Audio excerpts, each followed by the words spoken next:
Hi everyone, I'm so happy to have Mr. Ranbir Nagpal with me, who is the CEO and co-founder of Indus Hospitality.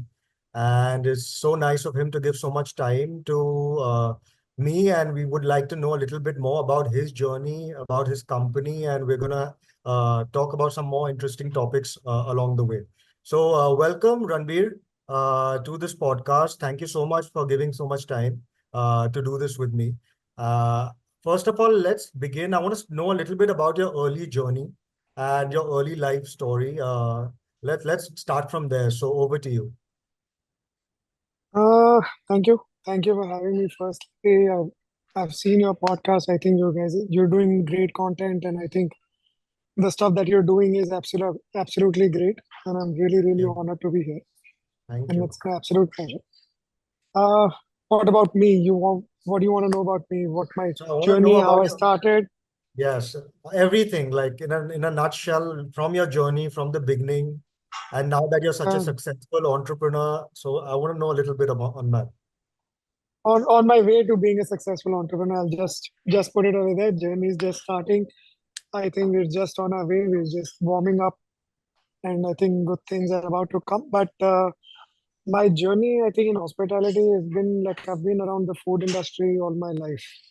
Okay. My family's into, dairy products, and, we've been supplying dairy products to all five-star restaurants all over Bombay. We manufacture paneer, right? Okay. And that's where my family started the whole business. My father came from Amritsar, from a small town, and started supplying to all five-star restaurants. And I remember being at a very young age going with my father for these meetings to these five stars and these restaurants, and just being mesmerized about what's going on, and Okay. what's there, and so on and so forth.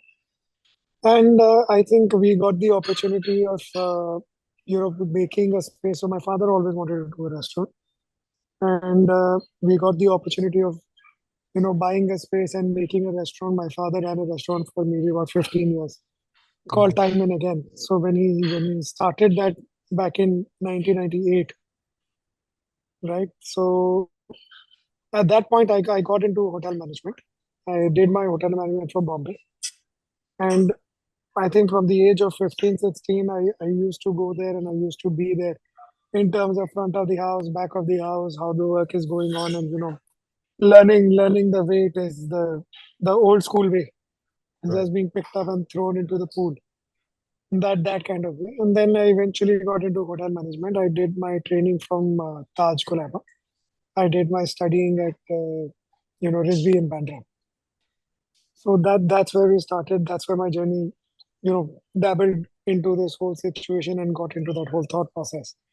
But I think the changing point for me was definitely my industrial training at Taj, wherein I got the exposure of the back end of how an institution like Taj, and I was training over there during their centenary year. Can you give me 1 second? 1 second, just hold on. So sorry, we'll probably have to cut this and we'll have to edit this. But anyways, so I think that was the initial journey, and that was the whole that thing that gave me the exposure, wherein it taught me that it's you can't compromise on quality. And I think Taj is like an ethos of what's going on and how the hospitality industry should run in terms of that. So I think that really gave me like the exposure in terms of wanting to do this. And then eventually my father didn't want to do this business anymore, right? So at that point, I decided to step in. I joined, and I was a very outgoing boy. I used to go out, and I gave a very tough time to my parents when I was younger. Saying going to college and going for training, and then going out partying, and going to my seniors at Taj and saying that I was working over there when I was partying, and I used to go there and just go to sleep. So Okay. I had great fortune with great trainers and great mentors who were there, and always took care of me.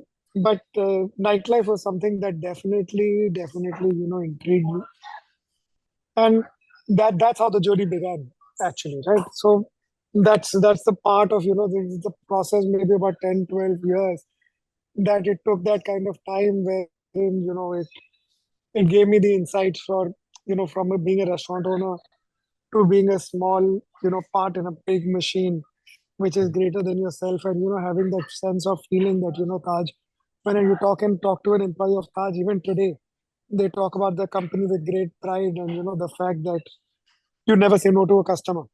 Right. Right, the moment you walk into a Taj, their ethos is that you walk into a customer, can I have this? Sure, Right. let me check, sir. Right, probably they'll come back and give you a solution Right. that they can't do this, but they can do that. But I think that grace that goes greatly in terms of talking about the ethos, or how an institution of 120 years now, 130 years now is being created. I think that was the basis in terms of how we operate even at Yazoo. Okay. And that's the mandate that we have, that people walk in and no matter what happens, the customer needs to walk out happy.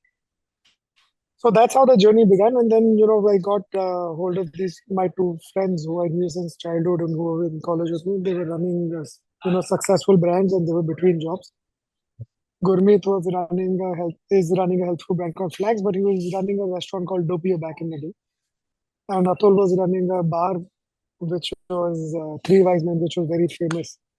And I was fortunate enough to find these guys, to at the right time to grow, because I realized that the restaurant industry had changed, and I would encourage anybody who wants to do it should definitely do it. Okay. Thanks again. Thank Yeah. you. Thanks Thanks for for having me. having me. Cheers, man. Bye. Bye, bye, Siddhant. Thank you. Bye.